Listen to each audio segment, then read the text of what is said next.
He is present, He indeed is. He is great, the most powerful of all, and this is His only recognition. He did not let His kindness go in vain. I engaged in deep conversations with Allah, made massive prayers. The story that was left incomplete, all the conversations have been with Allah. बड़ी बड़ी I have been blessed by Allah.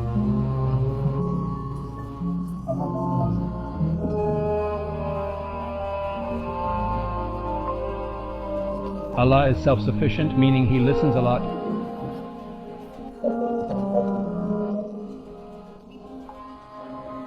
He is the best companion. I mean, I don't favor the time that I have spent, but the way I spent this time and with whom I spent it, I cannot forget that.